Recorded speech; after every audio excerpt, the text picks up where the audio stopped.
Hello, statistical scholars, and welcome to another fun time with data analysis.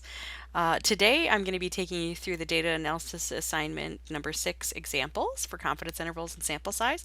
For the sample size portion, I won't necessarily be using Minitab so much since that calculation can be done using just the calculator, and I'm going to pull up the TI-83 to do that with.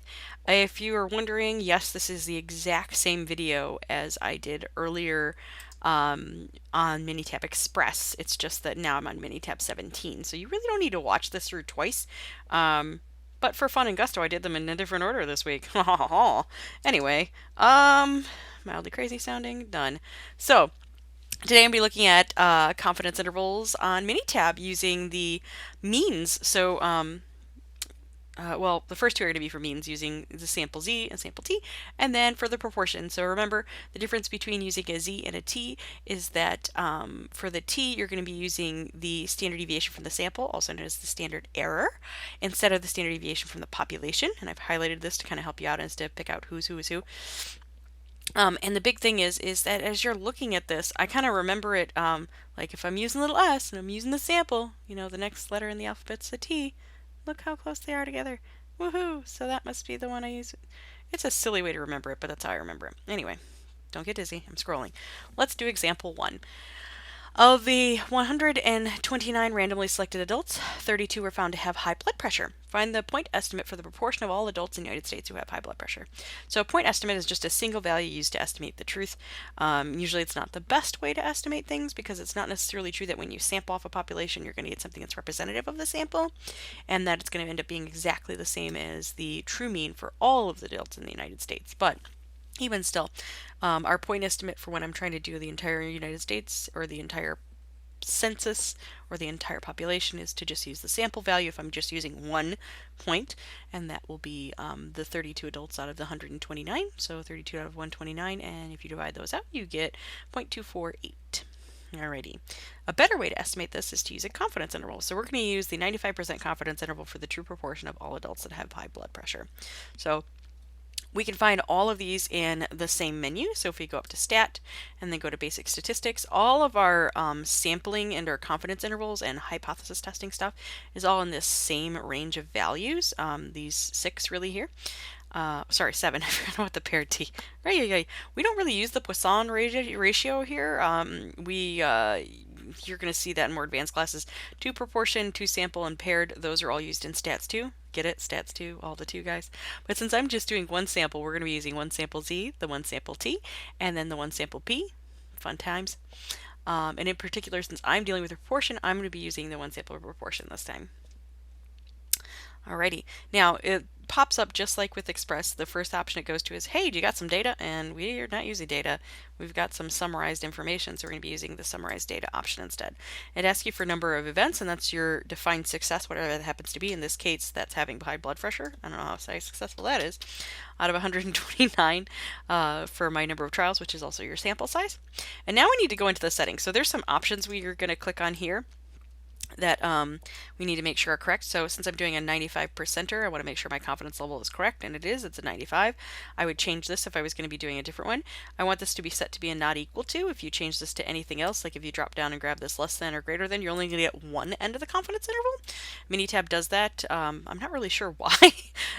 When you do this with hypothesis testing, that's what this is going with, but for some reason, if you do it in conjunction with a confidence interval, it just is like, hey, you must only want one of these. Anyway, so last thing we need to make sure is we need to change this to the normal approximation, because remember that the probability distribution looks more like a binomial, so we're using the normal approximation to it, not exact values. Let's go ahead and hit OK twice, and that'll bring up our confidence interval, which you'll find right here. Notice this also gives you your sample proportion, which we found earlier, and as well as the other information. What's nice about this little summary right here is you can double check to make sure you've got everything incorrect. It's worth, taking 2 seconds to do. All right, let's take a look at example 2. In a survey of randomly selected subjects, the mean age of 36 respondents is 40.0 years, and the standard deviation is 10.0 years. These sample results, use these sample results to construct a 95% confidence interval for the estimate of the mean age of the population for which the sample was selected. So, in particular here, You notice that the standard deviation is coming off of a randomly selected survey. It's a random sample, so this is actually the standard deviation of the sample, not the population, and that's what clues you in that we're going to be using T and not Z. The other thing to notice is that mean is mentioned like several times in this question, so clearly this is one for a mean, not a proportion. So there we go. So we're going to go up and hit Stat, Basic Statistics, and like I said, I'm going to be choosing the T, not the Z. And just like before, it thinks immediately I'm going to be using the data down here in the worksheet, but I don't have data. I have summarized information. I need to give it the sample size, which was the 36 respondents, the sample mean, which was 40, and then my sample standard deviation. I'm actually going to include my decimal place in here just to be safe. You know, woohoo. I'm going to hit my options, and I need to check to make sure I'm doing the right percentage. It's 95. Notice there's no option to normally approximate for this because you are using the normal, well, not using the normal, you're using the t distribution for this. And there's no approximation to the t for the binomial. And we'll hit OK. And there's our information. So when you're reading this across, it gives you the sample size that you inputted, the mean, the standard deviation, and this SE mean, that's the sampling distribution mean. So that's the standard deviation divided by the square root of the sample size. It always gives you that estimate as kind of a nice little reminder if you actually need that in other questions. And then it also gives you the confidence intervals. So you'd say that the average age was, for the true population of people who would respond to this study, is somewhere between 36.62 years and 33.38 years. Although I don't know any adults who talk about their decimal points or their half birthdays, so, you know, there's that. Only kids. I wonder how many months I am away from my birthday. I'm not really sure. I should calculate that. No, I shouldn't. That's a waste of my brain power. Anyway, example 3. A random sample of 94 light bulbs has a mean life of 587 hours. We assume that the population standard deviation is 36 hours. Ooh, so we know the population standard deviation. Ding, ding, ding. That's a Z, not a T. And it's a mean. No, it's the mean, told you that. Construct a 90% confidence interval for the mean life, mu, of all light bulbs of this type. Oh, and I haven't read mu in a while. Hey, did you guys know that's how this is said? Mew! So now you get all the stat strokes you see with cats and dogs, because the other, or not dogs, cows, because the other pronunciation for this is moo, which sounds kind of like a cow. I don't know why I've always called it mew. I should figure out which one of those is the correct pronunciation so I don't sound silly. Anyway, so clearly we've selected Z. We're going to do a 90% confidence interval this time. So we're going to go up to Stat, Basic Statistics, and then over to one sample Z. And I'm going to change this to being summarized data. I'm going to put in my sample size, which is 94 light bulbs. I know my sample mean to be 587. And then my known standard deviation is 36 hours. We're going to hit options. And I need to change this to 90% because that's what I'm dealing with, is a 90% confidence interval that was requested. We'll hit OK twice. And there's our confidence interval. So as you can see, there's your sample size, your mean, your standard error, and then as you can see, here is our lovely confidence intervals. So between 580.89 and 593.11 hours. Your units for your confidence intervals always match the units of your mean. So if you're dealing with a proportion, clearly there are no units. But when you're dealing with means, this is the one you're going to be dealing with, because remember, this confidence interval is an estimate for a mean for the population. Let's look at number 4. A researcher wishes to determine the amount of time that American teens spend each week using the internet. How many American teens must she sample if she wishes to be 95% confident that the sample mean is within 5 hours of the true population mean? Assume that the initial survey indicates 6.6 hours. So here's the thing that's kind of weird. If you're dealing with a t distribution, you actually can't really determine sample size, and I don't think I mentioned this in the other video, for which I'm going to have to go fix. Because if you're dealing with a t, not a z, remember t is different depending on every single sample size you're looking at. So if you don't know sample size and trying to find sample size, you wouldn't necessarily know t. So we use z for this, no matter what. So I need z, the standard deviation of the population, and the margin of error is 0.5 hours, so that's why I'm putting 0.5 in here. And this formula is from our notes, and it's up above if you need it. And then the 1.96 is coming off the 95% confidence interval. So I'm going to go ahead and enter this in. Parentheses. Oh, I hit all kinds of wrong buttons. Nope. Okay, I got to get rid of that 9. I'm so good at using the calculator on here. I'm not. I always try to use this keyboard and it always goes badly. But yet here I am again, being stubborn. Let's square it. All right. And this has got that weird typing on how it puts it like up in the top. Yours might have a little caret and then a 2 here. The other thing is, if you're worried about me like not putting parentheses around my numerator, actually multiplication and division, because of how division is actually just multiplication by a fraction, we'll be fine with this. It only matters if you've got addition or subtraction in the numerator or denominator, or if you're dividing by multiple things. So if you have more than one thing in the denominator. Numerator, not so much. Let's go ahead and hit enter.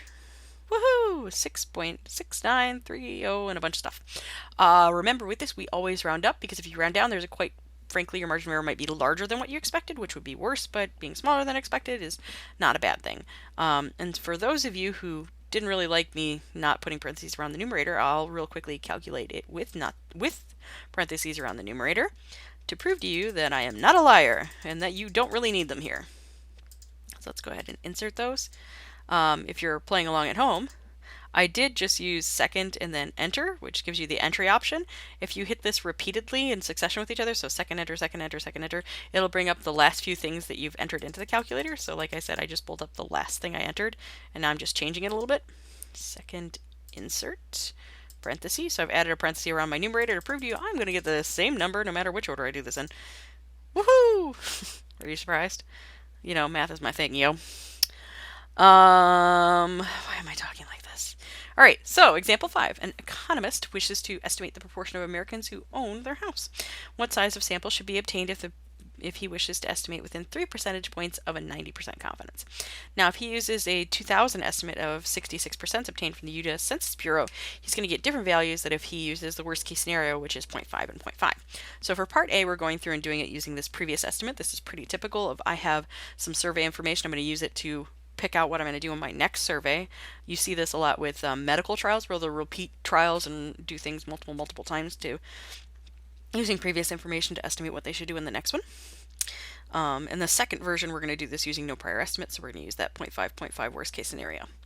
All right, so 67%. This is the calculation used to find sample sizes for proportions, and this is up above in, come on. Oh, scrolling, make you dizzy. All right, there it is. Right there. And then I've got the common confidence values up here also, so that's where I'm getting that Z. This appears on all of your confidence interval, and I think it appears for all your hypothesis stuff too that I've written, just in case you forget them. Anyway, so I'm just going to enter the values in where they go on here. So I should have 0.67 times 0.33, and here I will need parentheses for numerator and denominator. If you sit things next to each other, by the way, in here it also knows to multiply. Fun times in calculator facts land. 0.03, and then square it up. I should be good to go. Well, what do you know? 66.47. Oh, gotta round up. I'd even round up if this was like a 3, just so you know. Anyway, so we should have a sample of 665 Americans in order to obtain a 3 percentage points in your margin of error. Oh my gosh, excuse me. I'm so yawny tonight. Okay, let's repeat this calculation, but using 0.5 and 0.5. So I'm going to use that second entry trick again. And then I'm just going to arrow over. Oh, here's a trick for you. If you hit second and then the arrow begins you to beginning. Are you learning all kinds of calculator things today? Heck yeah. All right, and then over 50 and enter. Look at that. 751 points. Doesn't matter what the point stuff is. We're going to round it up to 752. So 752 Americans for your sample to have a 3 percentage margin of error. Some census takers and other people, when they do this, will look at both calculations and then take, the larger of the two, aka this one, always. Which I don't know why they do both calculations, because the 0.5 is always going to give you the biggest one.